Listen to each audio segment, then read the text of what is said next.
Hello, my friend. Welcome back. Before we begin tonight's journey, take a deep breath with me, in and out. Settle into your bed. Let your shoulders sink into the pillow and allow your mind to drift. As always, I'd love for you to leave a little note in the comments. Tell me where you're listening from and what time it is for you right now. It's always fascinating to see this community spread across the world, connected in the quiet hours. And of course, if you enjoy these time travel journeys, don't forget to subscribe and gently tap that like button. Now, close your eyes and imagine this. You fall asleep in your modern room, but when you wake, the air is thick with the scent of earth and clay. The sound of the Nile lapping against its banks drifts through an open doorway. You blink, and instead of painted plaster walls, you see rough mud bricks holding the weight of a simple roof. A faint glow of dawn filters through a crack, painting the room in pale gold. Somewhere nearby, a woman sings softly as she kneads dough. Her rhythm steady, comforting, timeless. This is your new reality. You are no longer yourself, but a servant in ancient Egypt, living under the shadow of a pharaoh. The floor beneath you is cool and dusty, and when you sit up, you feel a rush of desert air brushing your skin. A clay jar of water sits in the corner, cool to the touch. Outside, roosters crow, goats bleat, and the rising sun warms the edges of the horizon. You step out into the morning, and the world opens. Palm trees sway gently, and the endless Nile stretches like a ribbon of life. Beyond it, faint in the haze, stand monuments so tall they defy belief. Pyramids catching the first rays of sun, glowing like mountains carved by gods. But there's little time to marvel. A shout calls you back. Your duties begin. You take up a clay jug and walk to the riverbank, feet sinking into damp soil. The water feels cold as you fill it, heavy when lifted onto your shoulder. Your arms ache, but there's no pause allowed. Back at the dwelling, you grind grain with a stone, pushing and pulling until your hands are dusted white, your muscles burning. The smell of fresh bread fills the air, warm and grounding. But you know most of it will never pass your lips.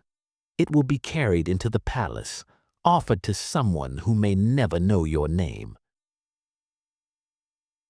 As the tasks continue, you learn quickly that service is built on silence and precision.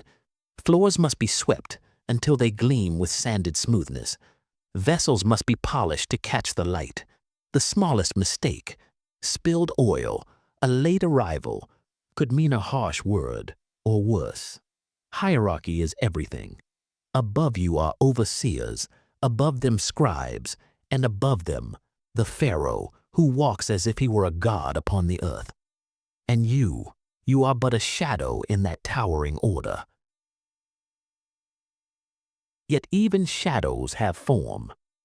When the morning duties are done, you prepare yourself. Clothing, appearance, presentation. You take a strip of linen, rough yet cool, and wrap it around your waist. The desert heat makes heavy garments unbearable, so simplicity rules. Your head is shaved clean to keep away lice, though it leaves your skin tender beneath the sun. A small jar of oil perfumes your skin with lotus, faint but sweet. A touch of dignity in a life of service. Each detail is symbolic, not vanity, but purity. To serve in the Pharaoh's household, you must look as if the gods themselves could inspect you at any moment. Soon, you are summoned toward the palace. The path is crowded with others, servants carrying baskets of figs, jars of wine, bolts of cloth. As you walk closer, the humble earth beneath your feet gives way to carved stone, smooth and echoing beneath your steps. Columns rise like forest trunks, painted with images of gods and kings. The air here is cooler, scented with incense drifting from bronze burners. The palace hums with energy. Scribes bent over papyrus, guards standing rigid with spears, dancers rehearsing movements for evening celebrations. For a moment, you feel both invisible and overwhelmed, caught between awe and fear. In the halls, rituals are constant. Offerings of food, honey, beer, and flowers are laid before altars. Servants bow, heads lowered, hands pressed to the floor. Each movement is rehearsed, sacred. You are reminded endlessly. The Pharaoh is not merely a ruler, but the bridge between the people and the gods. Every action is obedience, every gesture a vow of loyalty. Faith is duty, and duty is survival. And yet, amid the grandeur, your stomach grumbles. Food, too, tells a story. For the Pharaoh, meals arrive like rivers of abundance. Roasted ducks glistening with fat, honey dripping over figs, wine poured until the cups overflow. For you, the fare is humbler, coarse bread, pungent onions, a sip of watered beer. It fills the belly, but never dazzles the senses. Still, you share it with companions, laughing quietly when the overseers are not watching. Hunger is easier when endured together. Later, under the beating sun, your body becomes a tool for labor. You haul stones, you sweep vast courtyards, you carry messages through burning streets. Sweat slicks your skin, the smell of dust clings to your nostrils, and your back aches, as if carved from stone itself. But there is also a strange camaraderie. A glance exchanged, a quiet joke whispered, a moment of shared relief when shade finally offers shelter. You are not alone, even in exhaustion. Then comes the moment of stillness, rare and unforgettable.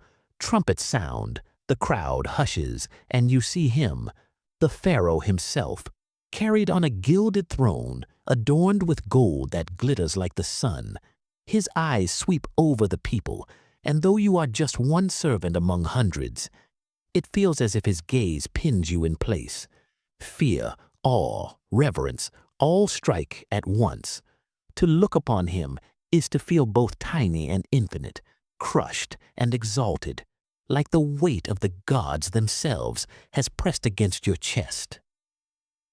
That night, as the world quiets, you sit with your fellow servants and whisper of deeper things, of Ma'at, the balance of truth and justice, of the afterlife where the heart will be weighed against a feather. You think of your own heart, heavy with labor, yet light with small kindnesses. You wonder if eternity will be kinder than the day you just endured. Finally, when the moon rises and the air cools, you retreat into the servants' quarters. The room is dim, filled with soft snores and the rustle of straw mats. The day's dust clings to your skin, but your body is too tired to care. Around you, others drift into dreams of fields, families, or perhaps of walking in paradise. You close your eyes, and the murmur of the Nile returns, steady and eternal. And here, my friend, I will leave you, in ancient Egypt, a servant in the house of Pharaoh, breathing the same air as gods and kings. As you drift now into your own dreams, let the sounds of the river and the soft glow of the moon carry you deeper into rest. Good night, and may your heart be lighter than a feather.